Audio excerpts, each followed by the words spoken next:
विरोधी दल यह बात अच्छी तरह से जानते थे कि मात्र बिजली चोरी का झूठा आरोप लगाने से बाबा और आध्यात्मिक विश्वविद्यालय को पूरी तरह मिटा नहीं पाएंगे।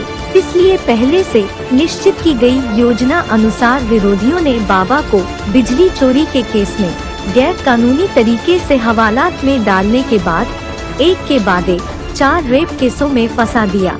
अगर सीधे ही केस लगाए जाते तो बाबा अंडरग्राउंड हो सकते थे, इसलिए पहले अरेस्ट कर लिया फिर केस लगा दिए।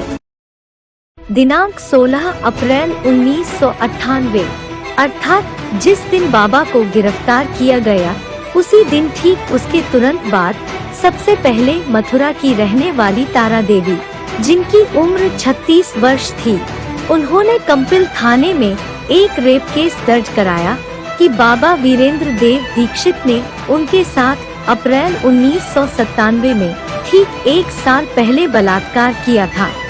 अब विचार करने वाली बात यह है कि शिकायतकर्ता महिलाओं ने पूरे 1 वर्ष से भी अधिक समय बीतने के बाद शिकायत क्यों दर्ज कराई, उसी समय पुलिस थाने में शिकायत क्यों नहीं की। और एक प्रश्न उठता है कि बाबा को जेल में डालने के बाद ही क्यों शिकायतें दर्ज कराई गई। बाकी उस समय घर में रहने वाले ढेर सारे शिविर में आए लोगों में से किसी भी सदस्य को इस बात की जानकारी क्यों नहीं दी। बलात्कार की बनावटी तारीखों के बाद भी शिकायतकर्ता महिलाएं ज्ञान प्राप्त करने के लिए सामान्य रूप से आध्यात्मिक विश्वविद्यालय में क्यों आती रहीं। षड्यंत्रकारियों के कहने पर महिलाओं ने ये भी झूठा आरोप लगाया कि बलात्कार के समय मदद के लिए चिल्लाने और रोने के बावजूद भी उनकी मदद करने के लिए कोई नहीं आया।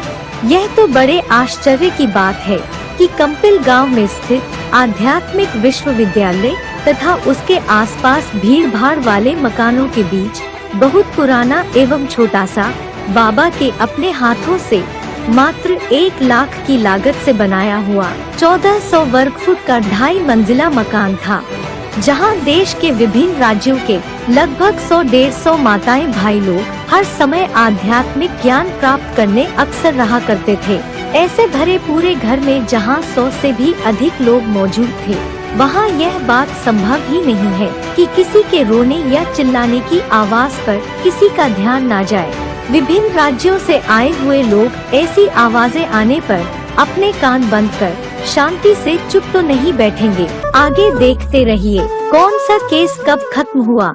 केस नंबर 1, तारा देवी।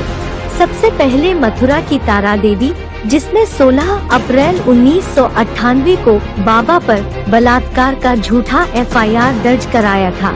इस केस में साक्ष्य कोई और नहीं बल्कि अशोक पाहुजा, दशरथ पटेल, कैलाश चंद्र, चतुर्भुज गुप्ता आदि 10 लोगों का विरोधी दल स्वयं ही रहा, क्योंकि ये सारा तो उनका ही किया कराया खेल था।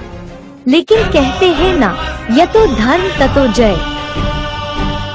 आखिर वो दिन आ ही गया जब तारा देवी को खुद अपनी गलती का एहसास होने लगा और रेप केस डालने के 8 साल बाद जब उन्हें महसूस होने लगा कि मेरी झूठ की नैया अब डूबने ही वाली है, तब तारा देवी ने दिनांक 24 मार्च 2006 को डिस्ट्रिक्ट कोर्ट के सामने स्पष्ट करके बता ही दिया कि वीरेंद्र देव दीक्षित द्वारा उसके साथ बलात्कार, शारीरिक संबंध जैसा कोई बुरा काम नहीं किया गया है।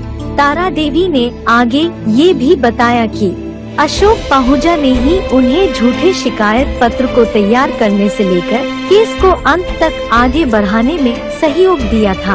अतः अपर जनपद एवं सत्र न्यायाधीश कोर्ट संख्या 1 फर्रुखाबाद से आदेश जारी किया गया कि अभियुक्त वीरेंद्र देव को धारा 376, 376 गा और 506 और अभियुक्त गण कमला देवी और शांता बहन को धारा 120B, 114 संगठित धारा 376 और 506 के अंतर्गत लगाए गए आरोपों से दोष मुक्त किया जाता है।